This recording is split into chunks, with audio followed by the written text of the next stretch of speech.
সরকারি প্রকল্পে দুর্নীতি স্বজন পোষণের মতোই এই চরম লজ্জাও এখন ধ্রুব সত্য হয়ে উঠেছে রাজ্য রাজনীতিতে। রাজ্য সরকারের কাছে নিয়ম না মানাটাই এখন আসল নিয়ম, যা আইন মাফিক মেনে চলা উচিত তাকেই যেন বুড়ো আঙুল দেখানো নবান্নের দস্তুর। পাশের ছোট্ট রাজ্য ত্রিপুরার সরকারও সরকারি কর্মীদের বকেয়া ডিএ দফায় দফায় মিটিয়ে দিচ্ছে, আর এ রাজ্যে তাঁদের ন্যায্য দাবি নিয়ে টানা বিক্ষোভ আন্দোলন, এমনকি অনশনেও বসতে হচ্ছে কর্মচারীদের। এতদিন যে 18 দিন আমরা এখানে অবস্থান করছি, অনশনে পড়ে আছে আমাদের সাথীরা, একটা বার্তা আজ পর্যন্ত নেই। আজকে কিন্তু বার্তাটা তারা পেয়ে যাবেন। সকাল থেকে শুরু হয়ে গেছে বিভিন্ন জায়গায় মর্নিং সেকশনে কর্মবিরতি, সারা দিন কর্মবিরতি চলবে এবং আমরা কিন্তু বাংলার মানুষ দেখিয়ে দেব এই কর্মবিরতির পর যে সব গোটা কর্মচারী শিক্ষক মহল এক জায়গায় আছি আমরা। এই দাবিতেও এটাতেও যদি না তারা মাথা নোয়ায় তাহলে লাগাতার কর্মবিরতির দিকে আমরা যাব। এটা আমাদের অঙ্গীকার, আমরা দাবি ছিনিয়ে আনবো। সরকার এই দাবি দ্রুত মেনে না নেন তাহলে আমরা আরও বৃহত্তর আন্দোলনে যাব, একের পর এক অচল করে দেব। এমন অচল হবে তাতে দেখা যাবে যে ওই আমলারা মন্ত্রীরা তাদেরকেই ফাইল ছাড়তে হবে, আমরা আর কাজ করব না। সেসব প্রসঙ্গ উঠলে রাজ্যের বাসিন্দাদের স্তম্ভিত করে প্রশাসনিক প্রধান সরকারি কর্মচারীদের সঙ্গে সারমেয় তুলনা টেনে আনেন। মাথা হেঁট হয় বিদ্যুৎ জনিতের। কেন বলুন তো? যারা আজকে গিয়ে মিউ মিউ করছে আর ঘেউ ঘেউ করছে আর বড় বড় ভাষণ দিচ্ছে, তাদের জিজ্ঞেস করুন 34 বছর ক্ষমতায় ছিলে, কেন তুমি সবার দিয়ে টাইম মতো যাওনি? আজকে বড় বড় কথা, বড় বড় ভাষণ, নিজে ক্ষমতায় থাকলে সাতকুল মাপ। গত 6 বছর ধরে স্টেট অ্যাডমিনিস্ট্রেটিভ ট্রাইব্যুনাল, হাইকোর্টের সিঙ্গল বেঞ্চ, আবার কখনো হাইকোর্টের ডিভিশন বেঞ্চে মামলা ঘুরে এখন তা পৌঁছেছে সুপ্রিম কোর্টে। প্রতিবারই কোর্টের রায় ধাক্কা খাচ্ছে রাজ্য। আদালতের তরফে জানানো হয়েছিল মহার্ঘ ভাতা সরকারি কর্মীদের আইনি অধিকার, যে রায়কে অজুহাত করে ফের আদালতে জনগণের করের বিপুল অর্থ খরচ করছে রাজ্য।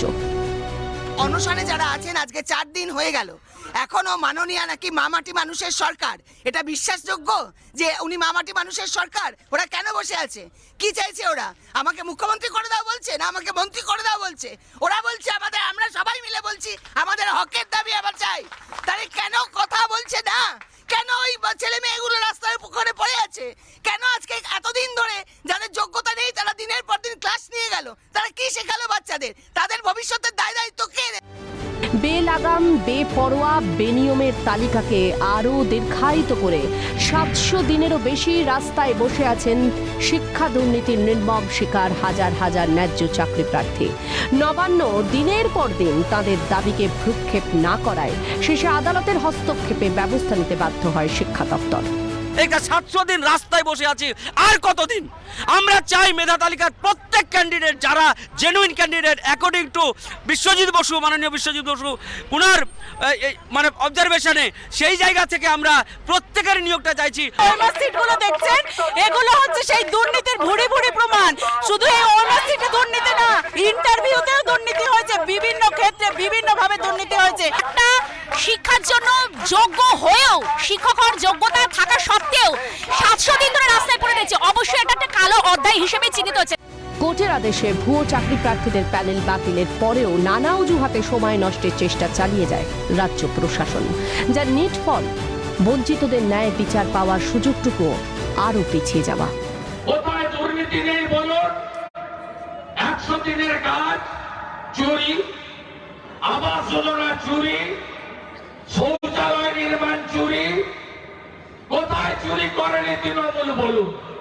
আমার মধ্যেও আশঙ্কা আছে তারা আদৌ কি চাকরি পাবেন, কারণ এই সরকার চাকরি দেওয়ার জন্য যেভাবে কাজ করা উচিত আইন মেনে সেভাবে কাজ করে না।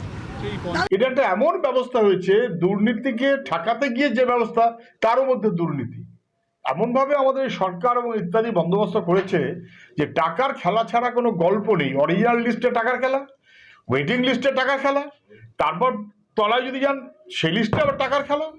এটা একেবারে জাতা কাণ্ড হয়েছে, ধরা পড়ে গেছে আমাদের পশ্চিমবাংলা খুব খারাপভাবে। দিন যায়, মাস গড়ায়, কেটে যায় বছর।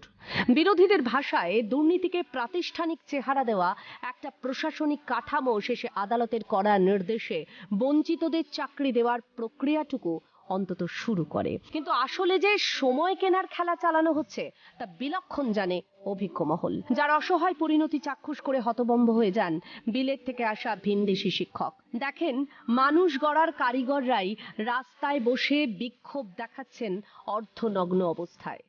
ভারতের এক অঙ্গরাজ্যে শাসক দলের মন্ত্রী নেতাদের প্রত্যক্ষ মদতে এভাবে সরকারি নিয়োগে দুর্নীতি হতে পারে তা যেন বিশ্বাসই করে উঠতে পারেন না লন্ডনের বাসিন্দা ফ্লোডি মোয়েম। Bureau report, Calcutta news.